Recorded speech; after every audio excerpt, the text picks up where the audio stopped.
Attorneys handling the case of two men accused of killing a local rapper over a diss track just finished giving jurors their opening statements. Charles McCormick Jr., better known as Lil Buck, was shot and killed in 2020 in what investigators believe was a gang-related attack right outside of an Arlington shopping center.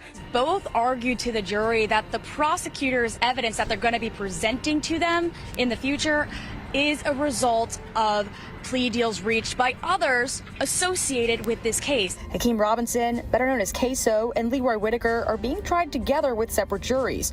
Robinson is charged with first-degree murder as a criminal gang member, and Whitaker is charged with first-degree murder as a criminal gang member, burglary with assault or battery, and home invasion robbery. Both Robinson and Whitaker are alleged to be part of the ATK gang.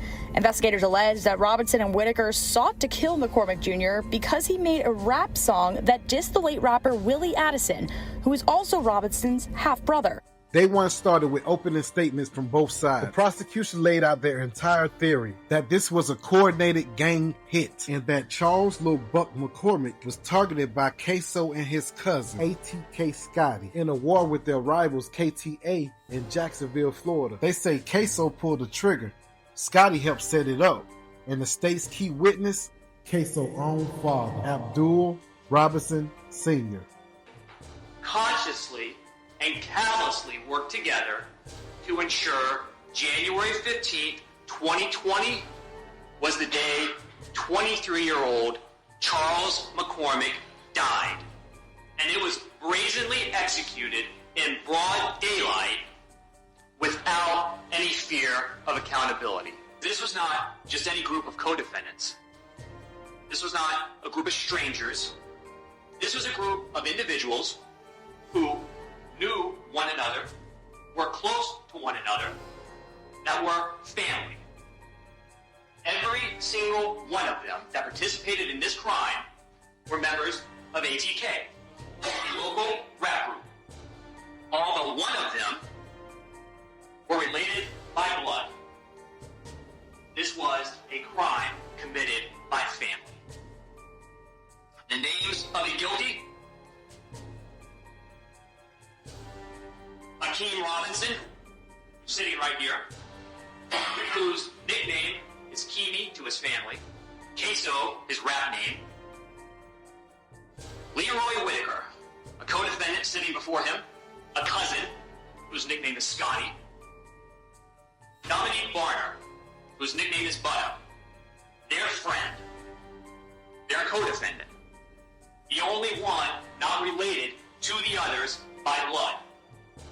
But he might as well have been, because for years, they have known Barner. For years, they have accepted him. For years, he is one of them. Abdul Robinson Jr., nicknamed Kareem, K Crazy. Hakeem Robinson's biological brother. His father, Hakeem Robinson's mother and Leroy Whitaker's father are siblings. Abdul Robinson Jr., Hakeem's biological brother, Leroy Whitaker's cousin, and Torrigan Williams, another cousin, also played a role in this crime. After the murder of Charles McCormick was completed by Dominique Barner, Hakeem Robinson, and Leroy Whitaker, and they had to flee what they three had just accomplished, their premeditated murder of Charles McCormick, Abdul Robinson Sr., nicknamed Blue, also got involved. That is Hakeem Robinson's father, and he had to come to the rescue of Hakeem Robinson's cousin, Leroy Whitaker, and their friend and their co-defendant, Dominique Barner. Because Dominique Barner and Leroy Whitaker, after fleeing with Hakeem Robinson from the murder, trying to escape the police, crashing their car, Dominique Barner and Leroy Whitaker went one way, Hakeem Robinson went another. And Dominique Barner and Leroy Whitaker found themselves trapped in a house that Dominique Barner and Leroy Whitaker broke into to escape the police that were looking for all three of them, trying to avoid getting caught, avoiding accountability for the murder they just committed in broad daylight. But the defense hit back. They say there's no physical evidence, no gun, no direct link tying either man to the murder. They pointed the blame at another man entirely, Dominique Barner, who already admitted he was involved. We have the honor and privilege of representing Hakeem Robinson. Now, the government just got up here and told you that they're going to prove to you, beyond and to the exclusion of all reasonable doubt, that Hakeem Robinson is the person who shot and killed Charles McCormick on January 15th of 2020. For members of the jury, they're not going to be able to do that because Hakeem Robinson is innocent. In order to try and prove their case, they're going to ask you to do something that I've never seen before. They're going to ask you to not believe your eyes. They're going to ask you to ignore what you see right in front of you. Because as the government just told you, there's a video recording of this homicide, and you're going to be able to see it, and you're going to be able to watch it. You are going to see a person, someone, covered from head, or whatever's on top of his head, to toe, completely covered, chase down Charles McCormick in broad daylight and shoot him to death. And this was done in front of a bunch of witnesses. And the most important question in this case is going to be, who is the shooter? Who is the shooter? Members of the jury, that is the shooter. That is a still shot from the video that you will get. You will be presented with this during the course of this trial. And what these prosecutors are going to ask you to do is to find that Hakeem Robinson, who's clearly well above 6 feet tall and a heavier set person, and was like that 5 years ago, is that person. And it's not just that. They are going to ask you to ignore the descriptions given by each and every person that saw the shooter live. And members of the jury, these witnesses, each and every one of them, are going to give you a description somewhere between 5'5" and 5'11".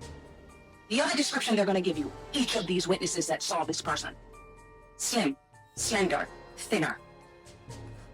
And all those witnesses, they're going to ask you, the government, these unbiased civilian witnesses, discredit them.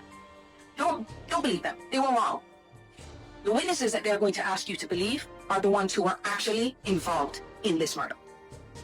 That's right. One by one, they are going to be walking them in here, some of them through that back door.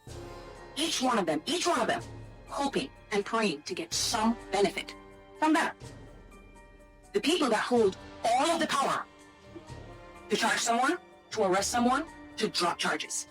Then, all of these people are going to point the finger and go, the shooter is Hakeem. They are now going to present you one piece of reliable, direct evidence that definitively proves that Hakeem Robinson is a shooter. It's just going to be based on the lies of the people who actually committed this murder. Concrete slab beneath Charles's body. An unpeaceful resting place. The first witness for the state was on the stand Wednesday. He asked not to be shown on camera. However, we did get to see dashcam video from his car that showed the moment the shooting happened. We're not showing the part of the video where the murder takes place.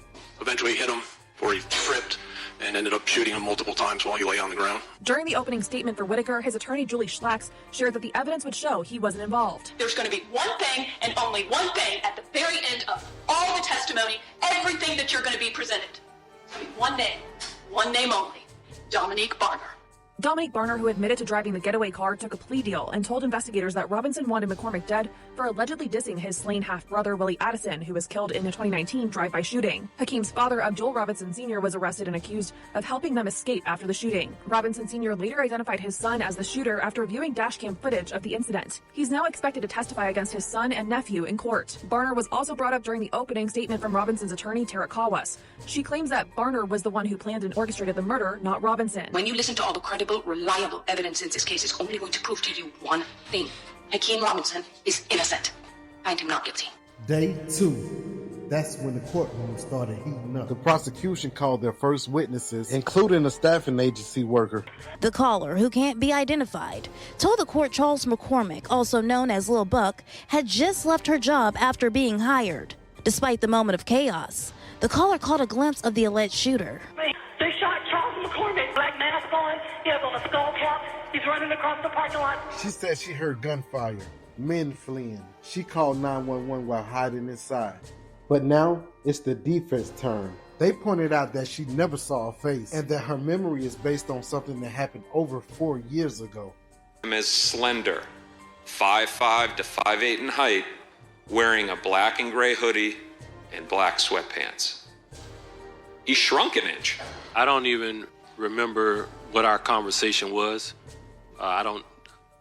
Did I write that? Defense attorneys argue that their client, Hakeem Robinson, stands well over 6 feet, while multiple witnesses estimated the gunman was much shorter. Another woman testified 2 men believed to be connected to the shooting burst into her home after the crime. She identified Dominique Barner, now a state witness, but says she never saw the other man's face, who prosecutors say is Leroy Whitaker Jr. I mean, I want fairness. Leroy's father was in court Thursday, as well as the families of Robinson and Charles McCormick. McCormick's family didn't want to speak, but Whitaker's father spoke on behalf of the Whitaker and Robinson families. He says in any case, he wants people to be held accountable, but he wants to see evidence. We're just going to wait for the outcome and see how it's going to be. I'm going to keep my head up and my chest out. Day 3, the courtroom got crazy. Dominique Barner, cooperating state witness, take the stand and testify.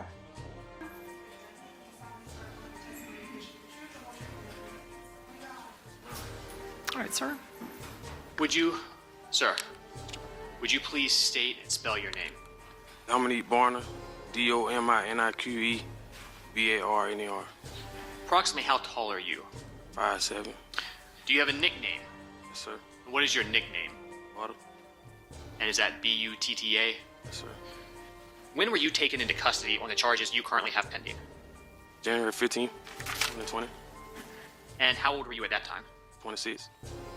And have you remained in custody since that day? Yes, sir. Have you been charged with burglary with an assault or battery, home invasion, robbery for the offense that took place at 1033 Townsend Boulevard on January 15, 2020? Yes, sir. And do you have a co-defendant in that burglary charge? Yes, sir. Right. And what's the name of your co-defendant in the burglary charge? Leroy Whitaker. Do you see Leroy Whitaker in the courtroom here today? Yes, sir. Can you please tell us where he is seated and what he is wearing? He got on blue and white. All right. Can you...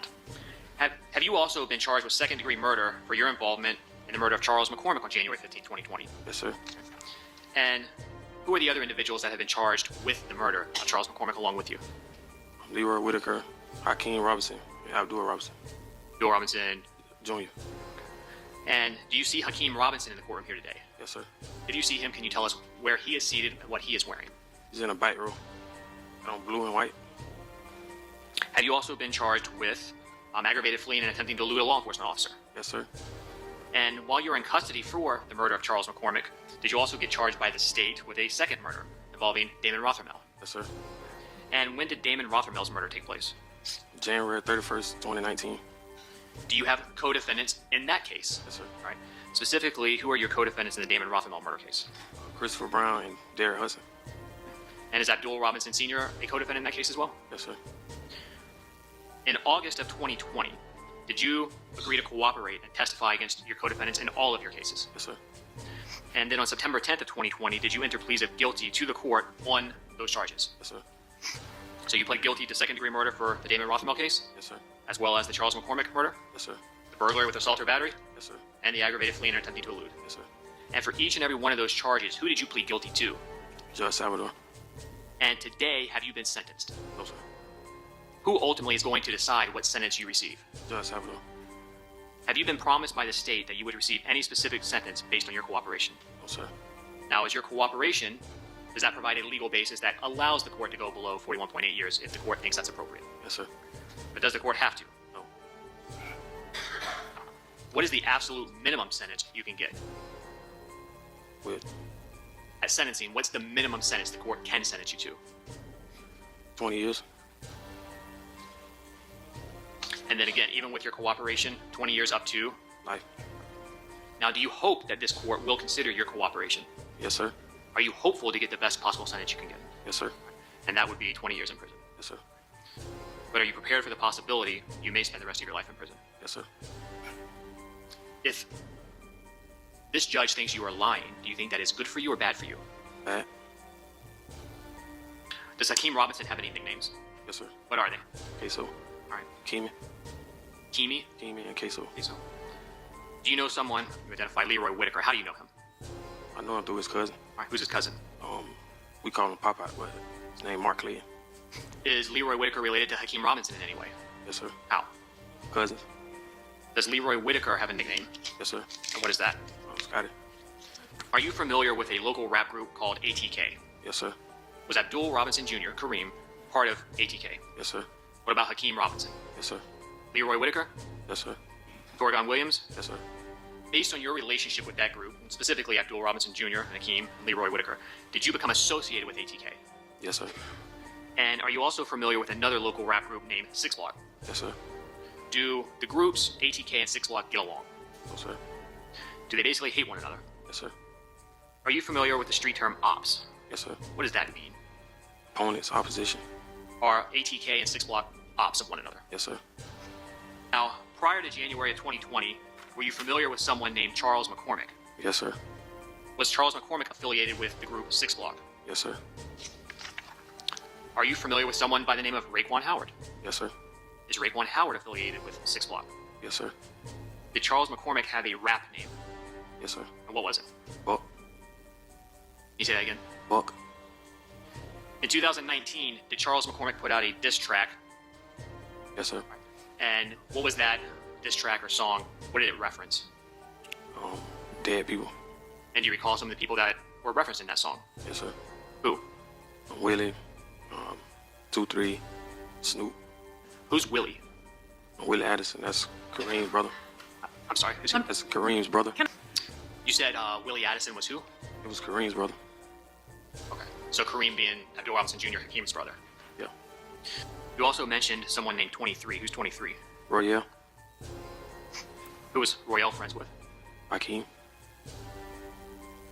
Were Hakeem Robinson and his brother, Abdul Robinson Jr., close with Willie Addison? Yes, sir.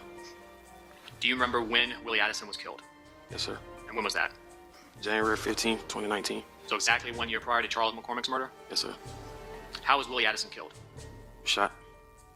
How did you become aware of Charles McCormick's diss song about Willie? Through the internet.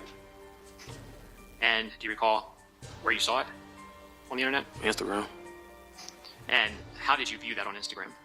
I was on a fake page. You were on a fake page? Yeah, I had a fake page. Why were you using a fake page? To stalk people. Nigga ducking, you ain't even take it so. Shooting Glock in AR too. 4-5 big got recoil. Hood hot a dinner stove. Circle small like a Cheerio. Homeboy died on his birthday. 23 ain't hit no more. Caught that nigga at the light. Y'all car went for to.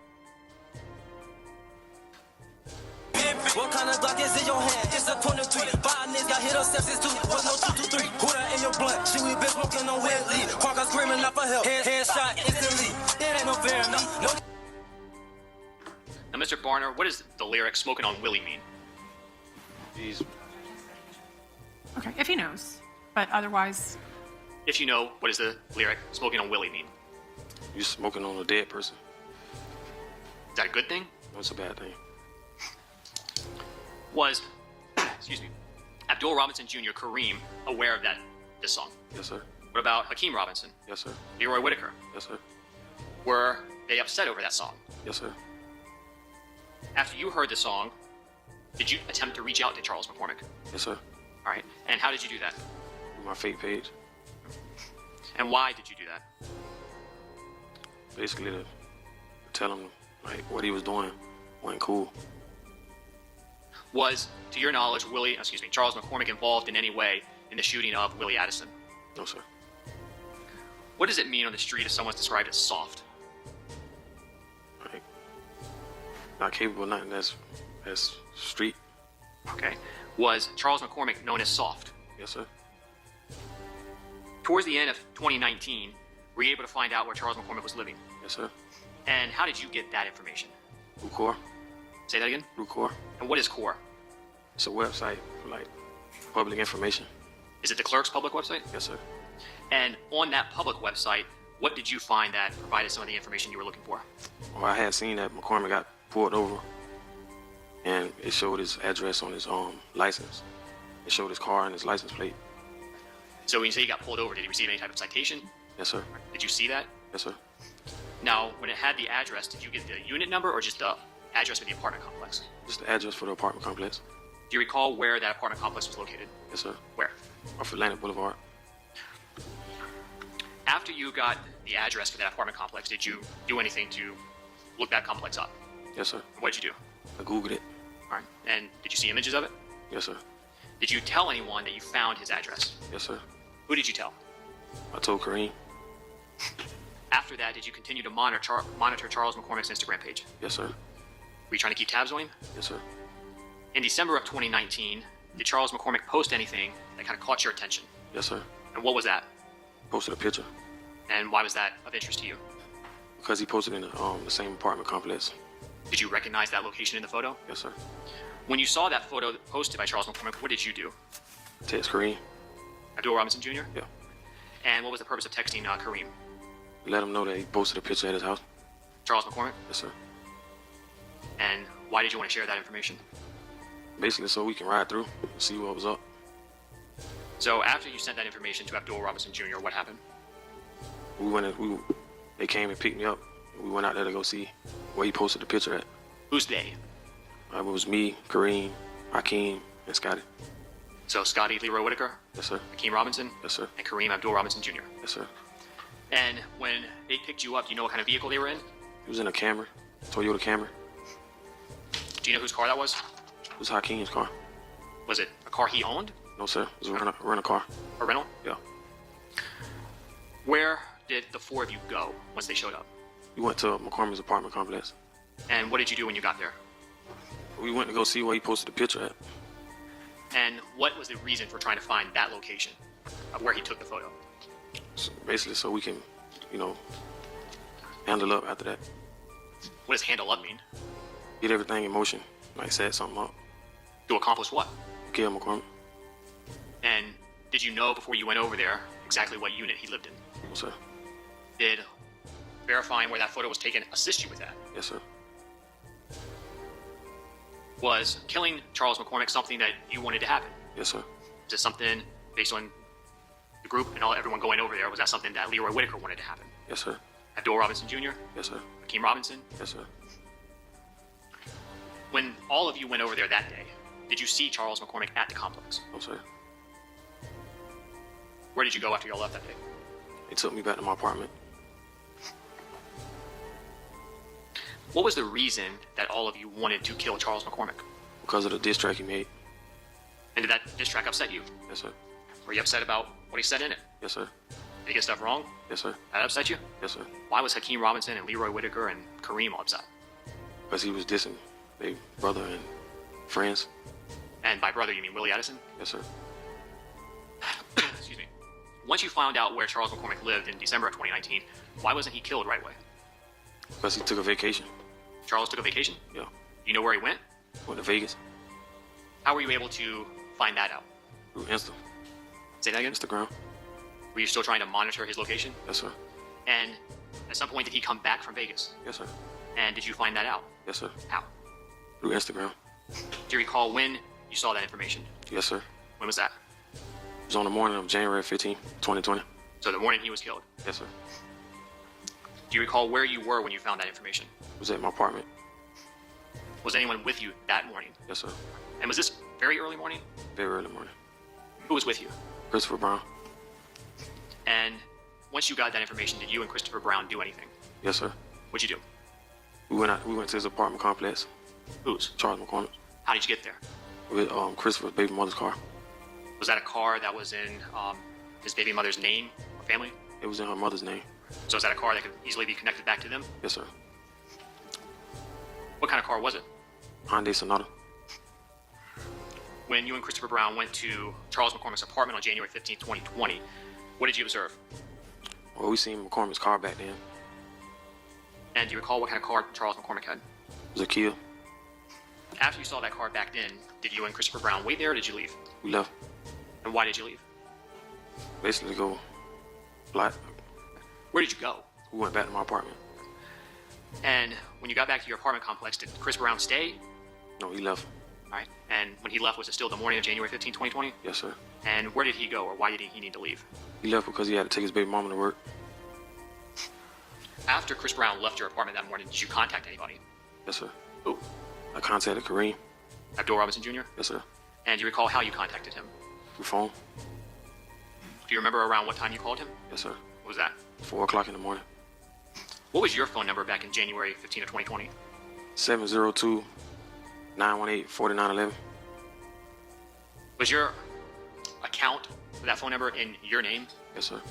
Was it in your actual name, Dominique Barner? No, sir. No, sir. Whose name was it in? It was a fake name. Do you recall what the name was? Yes, sir. What was it? Joshua Bennett. Hey. You're looking at the plug. Brought to you by Daily Plug. You know I got it.